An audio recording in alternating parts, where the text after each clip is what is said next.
So it's like 5:30 in the morning. I don't need to leave till much, much later, but I just couldn't sleep.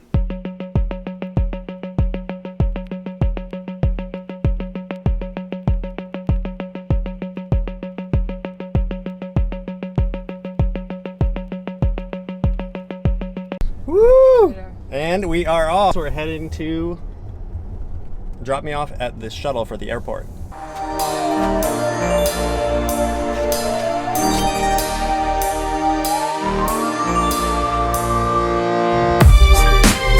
Arriving at the San Francisco airport, our first stop is going to be Terminal 1.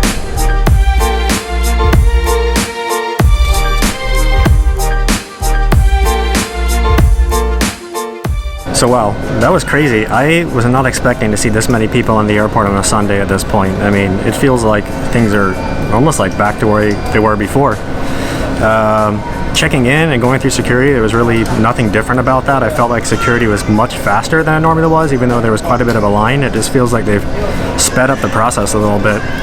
Everything in the airport's pretty much open. Restaurants, shops, all the lounges are open. Of course, got down to my gate now. They're boarding the plane from back to front in order to just kind of speed up the process and not have people climbing over each other. So I think that's a good move. But overall, it's just felt like normal again. Really, like nothing's ever happened in the back of the airport except for everyone's wearing masks.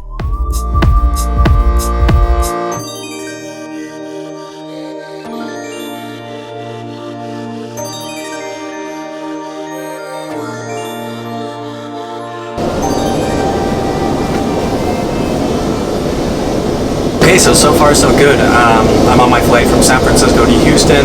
I'd say the plane is about 80% full, but I already knew that because United sent me a message yesterday alerting me to that and giving me the option to book a different flight if I wanted to later in the day that was less full. Economy coach is totally full. I'm in premium economy, and every single middle row is empty, and there's a few empty seats. And in first class, I'd probably say it's half full. So, you know, you're going to get the space that you pay for ultimately. When you board, they give you disinfecting wipe. Got to my seat and wiped it down. And the interesting thing is I used to do this pre-COVID, and those disinfecting wipes would turn out black and nasty.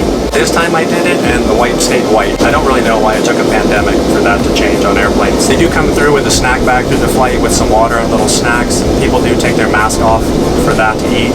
I just decided to keep mine on. You know, I'm gonna raise my mask every once in a bit if I'm gonna take a sip of water or something. But I just realized taking my mask off and everybody else has it, that's probably the riskiest time, so I'm going to avoid that. I've heard some other good tips is that you are going to request a meal on an international flight. Ask for one of the special meals, gluten-free or something like that. That way you get served prior to everybody else and you can eat before everybody else takes their mask off to eat as well.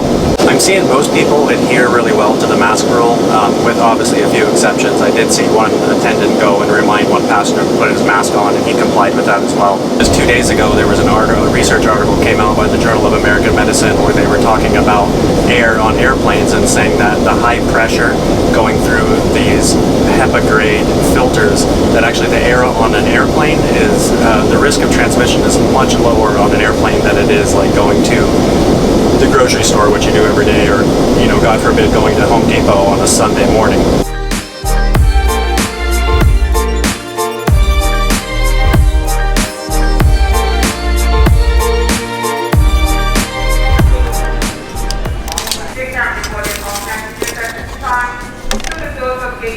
Texas barbecue.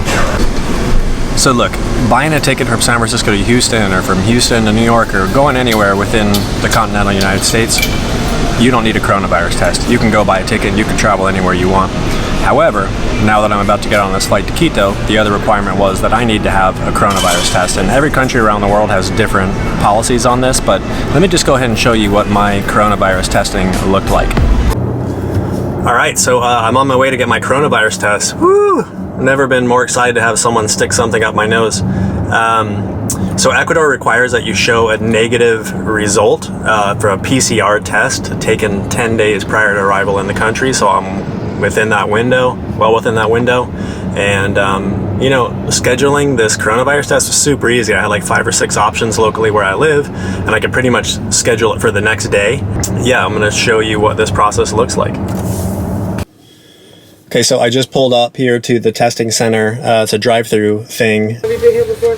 No, I haven't. For So this is the all set. Thank you. Wow. Okay, thank you. Have a good day.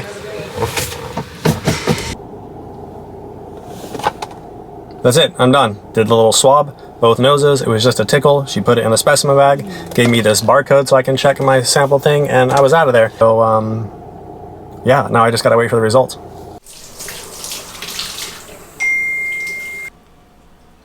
Coronavirus test just arrived.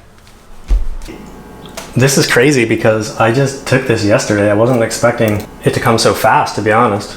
Results are ready. View results. Negative. Fantastic. View the full results. And then I'm going to go ahead and print these off for the trip. And that's it. Negativo. So that was insane. I took this test on Monday at 10 a.m. and it is now Tuesday at 1 p.m. So 27 hours from taking the test until I got this.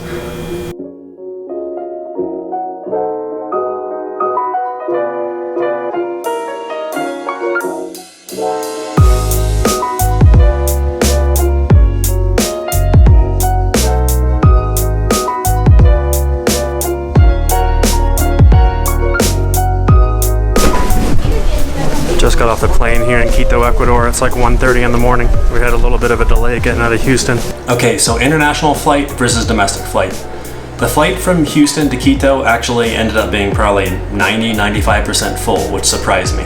I noticed that the level of kind of care people were taking, the personal protective equipment that people were wearing for the international flight to Ecuador, almost everyone was in like a KN95, like a medical grade mask. There was a lot of people with face shields, and there was even people going for like the double up move on the medical grade masks.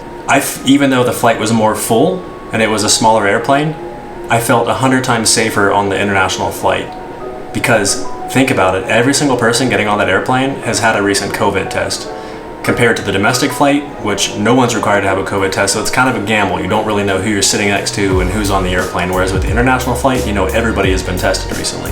They ended up serving a full meal on that flight, which I just thought was weird. The flight from Houston to Quito is actually shorter than the flight from San Francisco to Houston.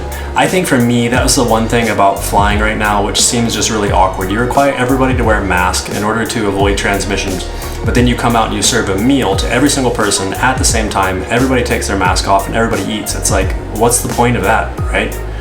So my advice, if you're gonna be flying, just take food and beverage into your own hands. So it was just a normal international flight. The only additional thing was before we landed, they passed around these health declaration forms, which we had to fill out, which was just asking you if you had a fever, a dry cough, any symptoms of COVID. So landed in Quito, and the efficiency of getting through the airport and out was phenomenal. Went into kind of a waiting area where they had these like nurses in crazy protective equipment. They were checking the COVID test. They kind of came by, they looked at the health declaration form to make sure that you didn't say yes on anything.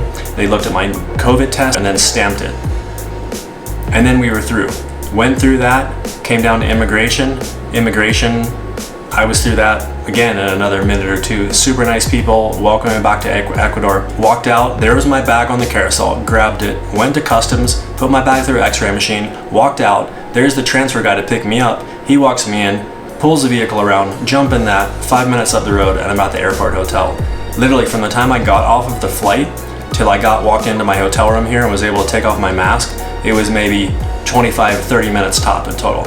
And so far, everything in Ecuador, from the airport to the guy picking me up, the van, this hotel, there's like a level of cleanliness and attention to detail which I'm instantly put at ease being here in Ecuador. It's been a super long day. I'm gonna hit the sack because tomorrow starts a really fun adventure. We'll see you in the morning.